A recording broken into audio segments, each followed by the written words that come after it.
stop thinking about it and do, because this is like to a summation of what I've been saying is like the failure part too is like it's gonna be bad for a little bit, Mm.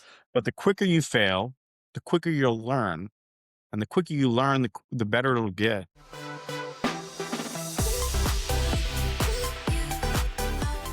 Welcome to Extraordinary Stories. I'm your host, Forbes Shannon, and our guest today is a comedian on the up and up. I've had the privilege to know him for, 13 years now. He just released his first special live on New Year's Eve with Michael Turner. Michael Turner, thanks for being here, man. What is good? I appreciate you having me on, man. This is an extraordinary opportunity for me. Thank you. Thank you. I love the use of the word. Turner, we go way back, man. Like, Yeah. how long? So yeah, because I've started comedy 14 years ago, so it had to be around that time, right? I don't know how long after you started after me, but the early days in Phoenix, Arizona's stand-up comedy scene, it was pretty electric. It was electric for sure, Yes. and, it's to see where you're at now, versus then, like, so many people fall off on that journey, but, yeah, I started 13 years ago, and we were doing stand-up underneath a Taco Bell in the Memorial Union at Arizona State. I've thought about this recently that you could pinpoint that Taco Bell closing under the Memorial Union at Arizona State University really was the start of the downfall of, I think, the Western civilization. I think everything really kinda started to tumble after that, dude. It was like 2016, 2018. Like, you can Yeah. it's either that or Harambe's death is the beginning of the end for all of us. I'm just holding on at this point. But yeah, that was electric stuff, dude. We used to do comedy wherever. That was like the beginnings of comedy in any scene should be that. Like, you're like looking at this room. I went to Arizona State. I always walked by the MU. I went to that Taco Bell all the time. I would have never been like, we should do comedy down there. And then years later, I'm doing comedy there. And that's it. You just do it wherever you can. That's survival and stand up on the early Mm. stages at least. Mm. Well, and then in the early stages, I mean, you guys went right into producing your own show. It was called Literally the Worst Show Ever. And my fond memory was you guys had me on as a feature one time, and it was the Halloween show, packed house at this underground bar called Valley Bar. And you guys had a live band that was bringing up the comedians. And they brought me up to Ghostbusters. And I remember thinking, like, dude, I've made it. I have this band behind me. And yeah. Dude, I mean, that was a show that I got attached to after, like, it formed already, and I Mm, helped elevate it in my own way with the way with characters and my humor and stuff, but Anwar Newton and Dan Thompson kinda spearheaded that whole thing, and it was always something to be like, to get that energy of a live band is always so cool, and we had within our social group these musicians that were really great, and you could throw anything at them. Like, that was the coolest thing is we would throw, like, a lot of stuff. Wolfpack, we threw at them, we threw Thundercat at them a couple times. Like, they would play all this stuff, and so, like, for them not to know the Ghostbusters theme song, come on now. But to your point, like, early on when you get this, level of production, which I think we were able to add to that show mhm. specifically, where you're in a small scene and you realize, like, "Oh, this is some next level stuff." Which again goes back to, like, create whatever you can create. Take the MU under the Taco Bell, do whatever you want. It was a high production value with what you guys were doing. That was like Saturday Night Live for, to a lesser degree, but you guys were doing a lot with a little. We didn't have anything. We had the same resources that almost everybody else had, if not less, and we still put together a show with a live band and a production value that you could do if you really wanted to do anything. And Yeah. that was a great show. Literally the worst show ever was what it was called, and it was literally one of the best shows ever. Well, I mean, you have like this entrepreneur mindset. Maybe you have to succeed as a stand-up comedian Yeah. because you're on tour now and you self-funded your first special that just came out this year. Um, how's it been blending those worlds of comedian and entrepreneur and like running your own business essentially? I think I don't know where it started or I mean, honestly, sometimes I bring it back to the fact that I've always loved hip hop quite a bit. I've been a very huge hip hop guy. And a lot of people can tell you like hip hop is about this and that, like 90s, early 2000s hip hop. It's potentially their perspective is it's about violence or it's about the streets or whatever like that. I've always just seen it as one of the more entrepreneurial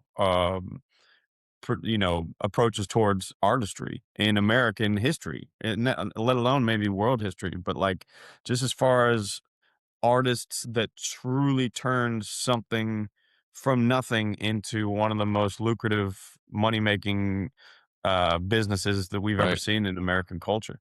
And I listen to it and consume it all the time, and in those messages that I always heard was just do this thing. Do this thing that you wanna Mm, do, make it work at, however you can make it work, and every single person's first album I ever listened to, they started with nothing, less than nothing, but they still made the album, and, I think that's a perspective I've always held on to and, carried it over. I think comedy and hip hop are very similar in that way. We're both MCs, right?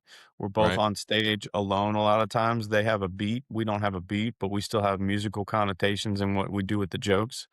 And it's a very hustler mentality. And I've Mm, been fortunate with that. I'm from the Midwest. All I know is how to work hard. And my mother's from the East Coast. She had a good work ethic. My father's from the West Coast and he had a marketing mentality. His first job was McCann Erickson in the '70s, so he was like the end of the Mad Men era was his first job, okay. and so I was fortunate in that way, and just keep doing it. I said it earlier to you when we were talking is like, you just do, and people overthink it. It's like, that's why Nike's slogan hasn't changed in 30 years because it's so simple. Just do it. The only difference between me and a lot of people is I'm doing, and they're talking about doing, Yeah.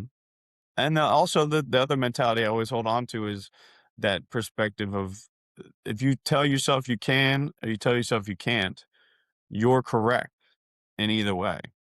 Mm. And I just kept telling myself, I guess I'm too dumb to think I can't because so I just keep pushing. That's awesome, man. I want to talk about like how you maintain your mindset in times of adversity. You had a crazy show last night. You want to talk about Yeah. that? Yeah. Yeah. So last night I was at when we're recording it here, the night before this, I was at Brea Improv in Brea, California, a great comedy club, well known in the SoCal area. And I'm 20 minutes into my headlining set, and it I'm going through some joke. I just was looking at the video now. I'm actually just kind of meandering through a thought, um, and all of a sudden somebody in the back of the crowd is like, "We need help" or "We need assistance" or something like that. And in a way where sometimes you're a comic and you're like, "Are they heckling? Are they messing with us?" But then when the tone is hit in the right way, I immediately was like, "Something's wrong." It didn't feel right. It felt concerning. And, because luckily I didn't, like, try to clap back with the joke. I immediately was like, "Ambulance, EMTs, they're on their way," all that shit.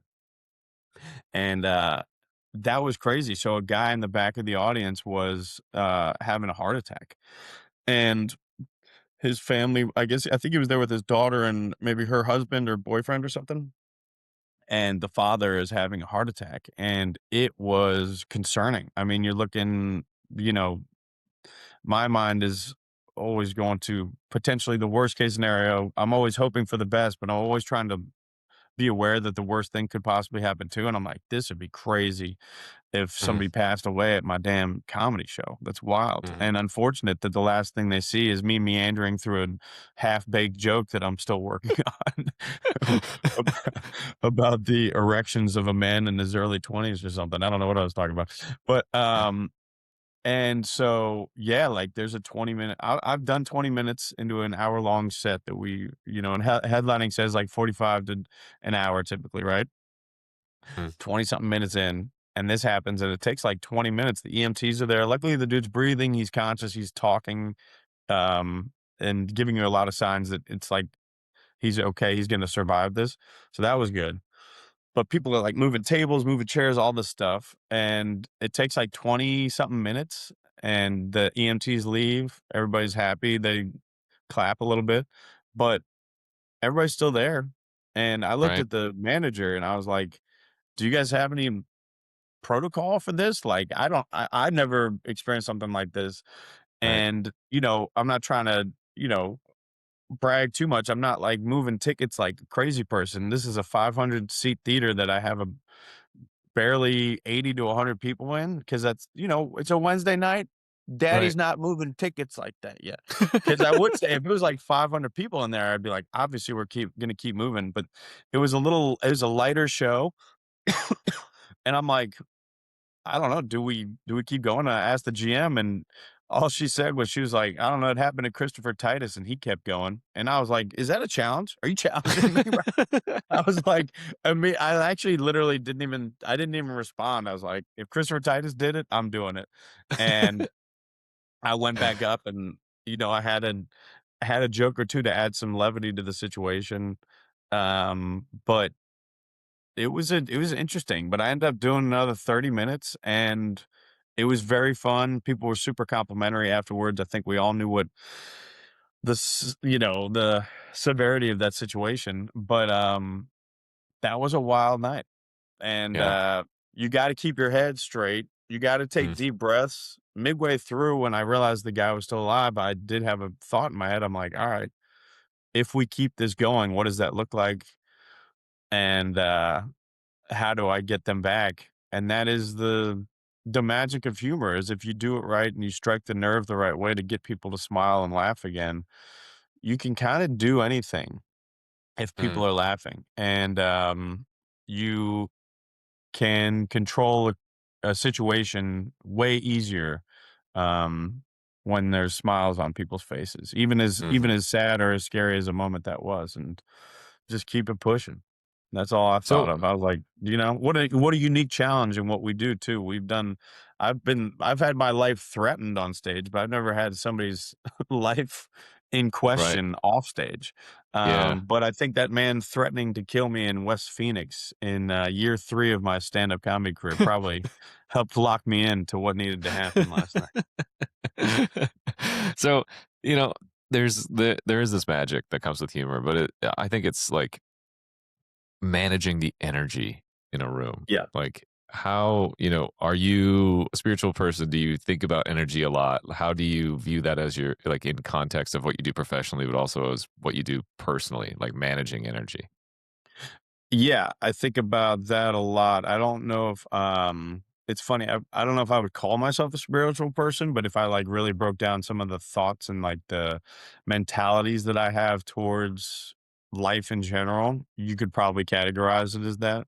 Um I I don't know if I think intentionally about those things. I think I try to understand that like one thing I think about energy is you need to really not try to control the situation in an intentional way, if that makes sense.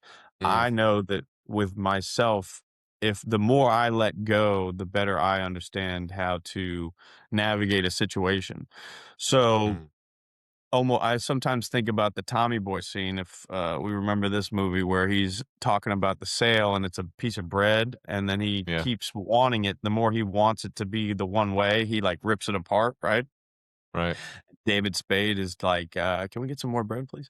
But, but in that way, like, the more you try to say, "This is what I'm going to do, and this will be the thing that happens because of this thing that I do," and, like, kinda tighten up what you think will be the thing, that's the Mm, worst perspective to have. What I knew when I was walking back on that stage last night was, trust everything that you've ever done before this that has led you to this moment that, has proven to you throughout your life that you've navigated weird things in the past. I've right. never navigated this, but I've navigated a bunch of odd things that have occurred in my life to this point. Why can't Mm, I then navigate this? That's something I consistently remind myself. And I think that a lot of people could benefit from that too. When there's a daunting thing in front of you, don't think about how you've never done the thing in front of you. Instead, think back and remind yourself that there was a million daunting things that have come up in your life that you have accomplished. And Mm, leading up to that point, you would never accomplish that thing. right. And if you stack all those wins, then this next thing that you've never accomplished is actually way less daunting. Mm, It's way less intimidating. In fact, it's like, of course I can do this thing that is crazy, that is a situation I could have never, thought of like moments ago, because I've done all these other things that I had never experienced in moments leading up to those.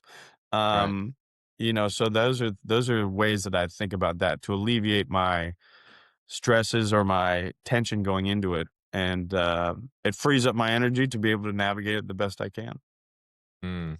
So, you know, a red thread that happens a lot in these extraordinary stories of extraordinary people is the importance of their mindset and how that navigated both the highs and the lows. And it was interesting what you were just saying there, stacking wins, stuff like that. I know you're a big sports talk guy, but you sound Mhm. like you have the mindset of an athlete. Like take us inside the mindset of a comedian who's, you know, you're essentially an entrepreneur. You are performing, like an athlete. You're training. How does your mindset how is the mindset of you as Michael Turner as a comedian relatable to these other extraordinary people, and how does it keep you steady? Yeah, I think the sports thing helps because I grew up playing sports and then not to a good degree, but like I was always like in competitive sports, even like Mhm. on rec leagues, I would always like play. I think that's Yeah. a healthy thing as a kid, to get some sort of edge to the competitiveness that we all have, because I think comedy, specifically stand up, is it's weirdly competitive because Mm. you're competing with people that you've actually built a pretty good relationship with. These are friends of yours. These are all acquaintances. The coolest thing about stand up is when you do it, you've entered a fraternity or sorority that you didn't even know that you were entering Right. when you started it, and all of a sudden you're one of this group of people that think and look at the world in a completely different way. So you're surrounded by your friends, but then you're also surrounded by, I don't want to call them your enemies, but they're going for the same spots that you're going for. Mhm. um and it can be a healthy competitive stuff that keeps pushing you, iron sharpens iron type of a deal. But I Mhm. think the best way to, you can use this, I definitely use the sports competitive knowledge that I have within me to be able to continue to push myself to be better, be as good as the next man, and be as good as I can be on an everyday basis. But I think the one thing is, you said I love sports and stuff like that, but it's important to note that I am also a Cincinnati sports fan. And I Okay. say that to say I don't really have the I'm not a crazy person like the Tom Brady's of the world that don't eat certain things or whatever they consume is that. I'm not somebody that was raised into that mentality. I'm not somebody that's raised into I like Kobe Bryant. I loved Kobe Bryant, but I'm not like a Mamba mentality guy. I'm a Cincinnati sports fan in the way where I say, when I take my L's, I learn from them because I've taken a lot of L's. I've lost a lot, and um I think if you have the right perspective on loss, then it's always a victory. And I've had to learn that through, Cincinnati Reds failing in the postseason, or Cincinnati Bengals messing up, or the Bearcats losing in the second round of March Madness when we had one of the best teams in the world, things like that. Um, but I know, growing up and experiencing that, what I learn is like, even the Cincinnati Bengals most recently 5 years ago were in the Super Bowl and they lost, and I had to watch that, and it was pretty depressing. And then the next year they lost to the Chiefs in the AFC Championship, and I was there too. I was there for both those games. But one thing I always remember about those seasons is, yes, we lost, but damn, what a fun season. And that perspective has helped me be like, just fall in love with the journey. Fall in love with, Mhm. like, the process of, I loved that season even though we lost the Super Bowl. I have so many fond, happy memories of that season. I also have very happy memories of the next season, even though we lost in the AFC Championship. Sometimes you don't get the thing that you want, but if you just love the experience of the process to getting to where you wanted to go, um, you're gonna be way happier with however it turns out. because you really can't sometimes you just don't know how it'll turn out, and if you come up short, enjoy that whole process. Don't be so hard on yourself if you did come up short, because it's not the end of the world unless you choose it to be the end of the world. And as long as you keep moving and keep pushing forward, just be better for the next time that you get that same opportunity.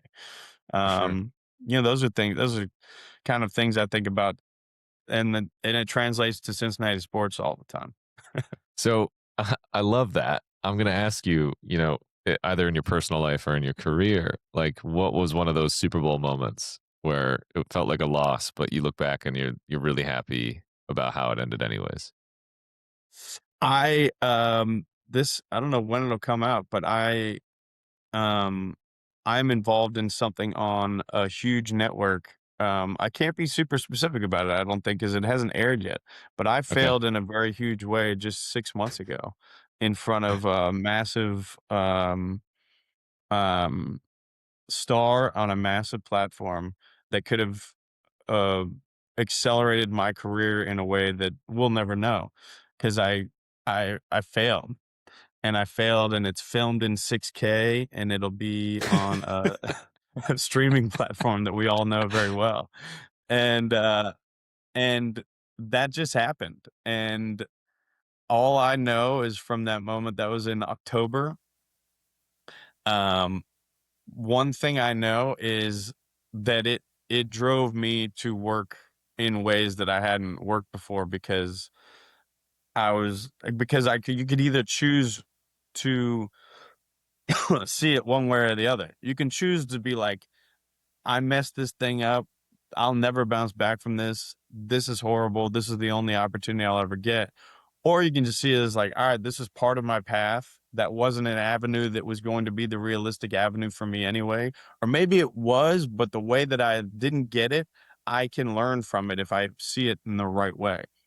Um, and since that moment in the end of October when that happened, I've locked in a way that, I'm super proud of. I filmed a special by the end of the year. I could have detoured on that, but I was like, "Let me just I'm super happy with the comic that I am right now. Let me film this in a cool way, do something that I feel like my fans will appreciate." And I locked in, I did that. I got a couple of deals through like brand deals that, accelerated my just I don't know, my financials for the first time in my Mhm. 14-year career. I was not in the red. And things turned into an extreme positive because the mentality that I chose to have wasn't doom and gloom. Instead, I was like, "You know what, man? Give yourself grace." I'd never been in that it was a perfect example of me never being in a situation where the platform was that high, the pressure was that intense, the cameras were that bright. I'd never done that. I'd never had that opportunity in 14 years. Nobody's ever given me an opportunity like that. I think I did Tommy Boy it. I probably put too much pressure on it.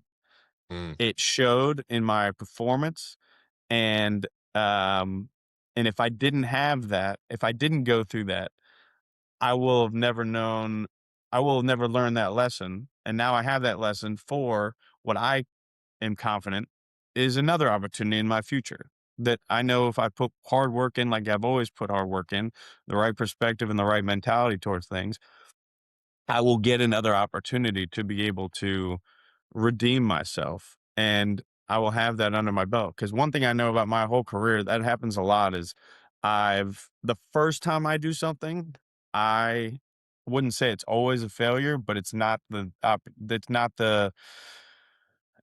something that I'm super proud of. I know I could have done mm, it better, and so sometimes I know that with my learning is I have to go fail the one time to be able to be better the next time.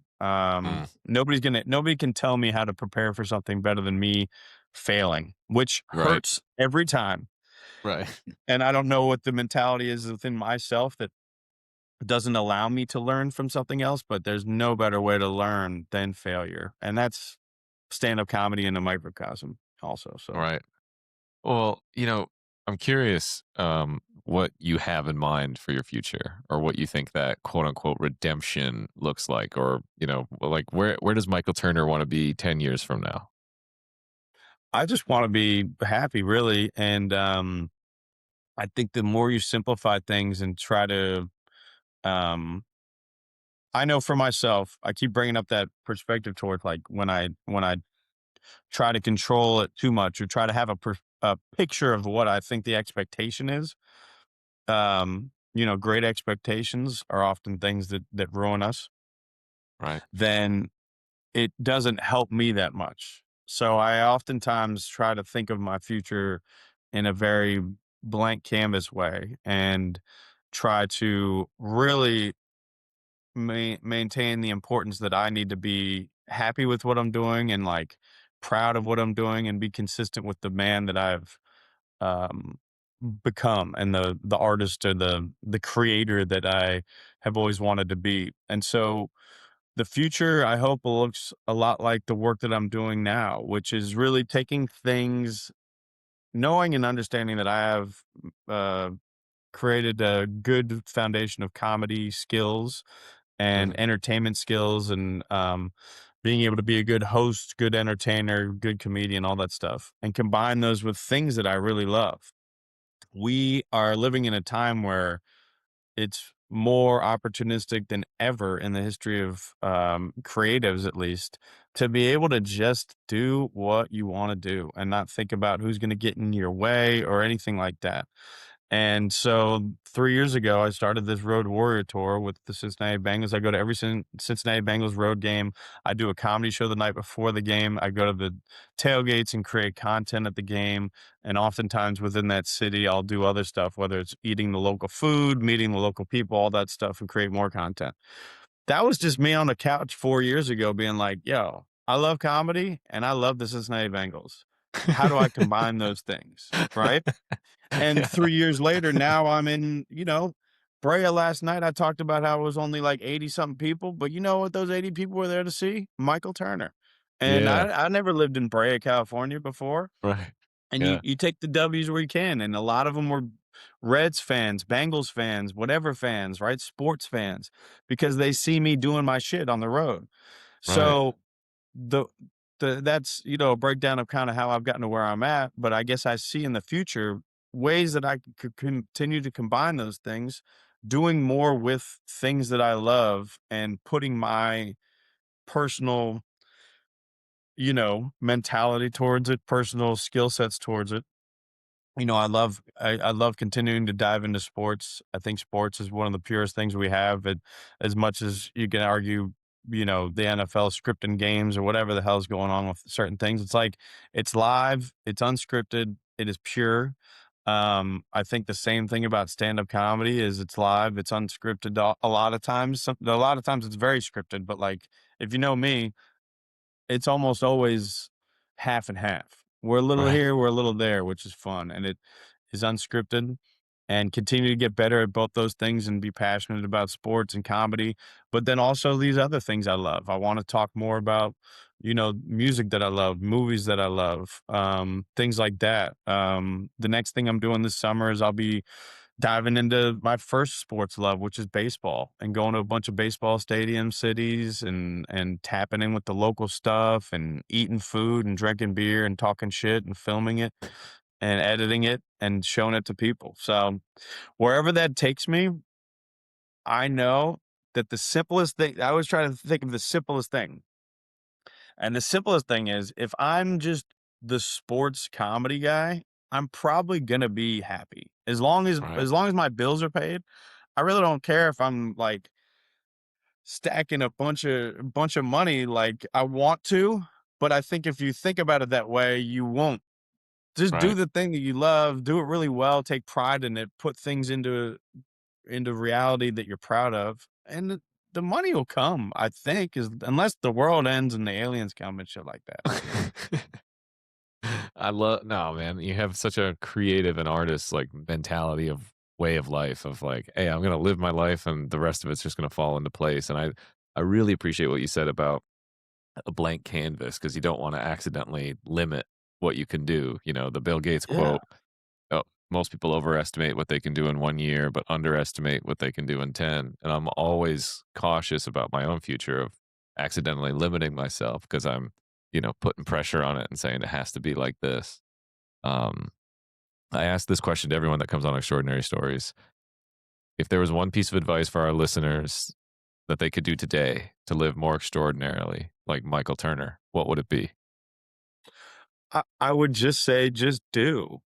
Stop thinking about it and do, because this is like, to a summation of what I've been saying is like the failure part too is like it's gonna be bad for a little bit. Mm, But the quicker you fail, the quicker you'll learn. And the quicker you learn, the better it'll get. But you just have to start doing. mm, Um, I say that to people all the time. We're in conversations in the comedy patios or backstage or whatever, and they're asking me like, "What man? You're doing this, and this," and it's like you just said it. I'm just doing. I mm. just do, and you can't get in the. You got to get out of your own way a lot of times, and just do that thing. And obviously put thought into it. There's assumptions of like things you have to do, but put today, whatever you can do it. And to the Bill Gates quote, this is something I've always thought of is if every single day you're asking like what somebody can do today, if today you have a goal, if today you made a baby step towards that goal, just a baby step today, don't overwhelm yourself. It doesn't have to all happen today. Barely anything has to happen today. Even if just day one is just starting it and writing a sentence on a piece of paper that leads you to the thing that you need to do tomorrow. Take that baby step today. Because if you think about what you have to do over the year to the Gates quote, it's funny that I didn't know that was a quote that he said, but I always think like this is if you take a baby step every single day of this year, by the end of the year, everybody's going to tell you, damn, you took a huge leap. But they don't know that you just took 365 baby steps. That's Yeah. all you did. I just Yeah. took a baby step every day. That Mhm. wasn't intimidating, it wasn't daunting, it wasn't overwhelming to do that baby step, and by the end of the year, people like, "Damn, man, you crazy year." It was like, "Nah, man, Right. it was just a bunch of little things." Yeah. Um, That's so something and Aaron always you've said always is been able to it's cool to see you where you're at too, because I know we talked about where we started in Phoenix and stuff like that, and you've always been able to it's funny to see where you're at because I know you did stand up, you did great at it too, but I know that this isn't something that is the path for everybody because you were always somebody that was savvy and looking at what other people were doing and thinking on the bigger picture. I've always noticed that about you. And thanks. sometimes it isn't the the perspective you had is something that ended up lining up with what you're doing now, which is kind of an overarching thought. You see, I think, bigger picture stuff, which is a high compliment because some people don't think like that. And you've been able to start communities in ways that we need. Because sometimes the comics, we're just like, I just need to do comedy. But sometimes the creators and the entrepreneurs of the world, we don't see that there's other people out there doing it. And if this is a thing that can connect us in any way, then that'll help too, because iron sharpens iron. And there's people out there that can, this is a part of our society right now where we are all we got. There's no gatekeepers and we are the creators. And nobody's telling me that I don't have a TV station. You know why? Because YouTube's a thing. I run my own Right. TV station now. Yeah, So like, exactly, dude. Yeah. but we get locked in on ourselves, so to be able to have a community like this and, be able to connect to people is great, so I appreciate you always thinking in that way too, because that ain't the way that a lot of us think, so, it's cool to see those thoughts and those actions that I've always noticed and you turned into something like this, so that's awesome. Thanks, man. Yeah, if you wanna go fast, go alone. You wanna go far, go together. The mantra I live by, and to your point about a baby step, something Aaron always taught me was 1% better each day. In a year, you're 36x, right? Like, and then, people are like, wow, dude, like they don't see the baby steps that, took place, right? They just think that it just happened, And yeah, or in that, stand-up, you're like, "I'm not gonna write an hour, write 2 minutes of material yeah, right. Yeah. once a week, and you'll have a friggin' hour, well, you'll have 2 hours by the end of the year, right?" Yeah. So it's hard. I think yes, simplifying the complex. If you Mm, really think about the ultimate goal, you will always be overwhelmed. If you think mm, about the next thing that has to happen towards that goal, you can be a little bit alleviated and it makes everything easier and it's a trick of the brain. but don't let your brain be the one tricking you. You got to be the one tricking your brain every once in a while. So Nice, dude. Way to end on a mic drop. You can read more about Michael Just Do Turner at joinextraordinary.com. That's JoinExtraordinary.com. Join Extraordinary on all our socials. I'm Forbes Shannon. Michael, thanks for being here, man. appreciate you.